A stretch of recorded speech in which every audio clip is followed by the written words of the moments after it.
اعوذ باللہ من الشیطان الرجیم، بسم اللہ الرحمن الرحیم۔ شروع خدا کا نام لے کر جو بڑا ہی مہربان نہایت رحم کرنے والا ہے۔ السلام علیکم ورحمۃ اللہ وبرکاتہ۔ تمام سامعین کو ہمارے چینل کی طرف سے خوش آمدید۔ مجھے امید ہے کہ آپ سب لوگ خیریت سے ہوں گے۔ میری اللہ پاک سے دعا ہے کہ اللہ پاک آپ لوگوں کو دنیا و آخرت کی بھلائی عطا فرمائے، خاص طور پر اپنی رحمت اور اپنے کرم فرمائے، اور آپ لوگوں کو صحت و تندرستی عطا فرمائے، آمین ثم آمین۔ دوستو، آج جو وظیفہ میں آپ لوگوں کی خدمت میں لے کر حاضر ہوئی ہوں، وہ کسی بھی جانور کے کاٹ لینے کی وجہ سے، کسی بھی موذی جانور کے، خطرناک جانور ہو، آپ کے انسان کے زہر کے پھیلنے کی وجہ سے مر جانے کا خطرہ ہو، تو آپ یہ وظیفہ ضرور کریں۔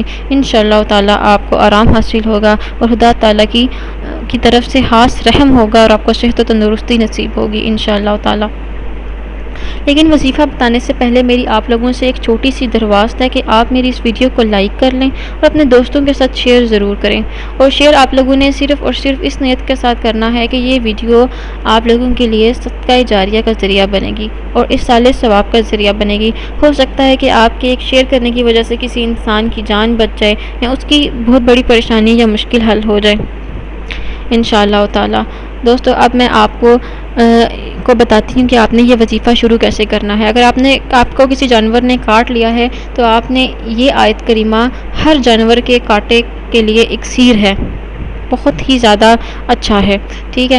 آپ نے سب سے پہلے اول و آخر تاک اعداد میں درود شریف پڑھ لینا ہے، درود ابراہیمی پڑھ لیں، جو کوئی سا بھی درود آپ کو آسانی سے آتا ہے۔ اس کے بعد آپ نے 11 بار پڑھ کر کاٹنے کی جگہ پر دم کرنا ہے، اور آپ نے جو آیت پڑھنی ہے 11 بار، وہ میں آپ کو بتاتی ہوں، آپ اسے دھیان اور توجہ کے ساتھ سن لیں۔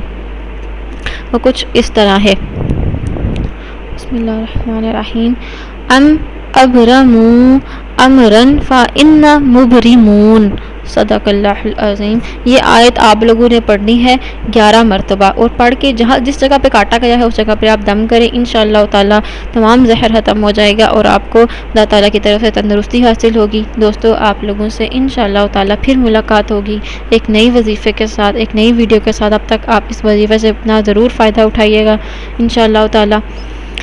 انشاءاللہ آپ سے پھر ملیں گے، تب تک کے لیے اللہ حافظ۔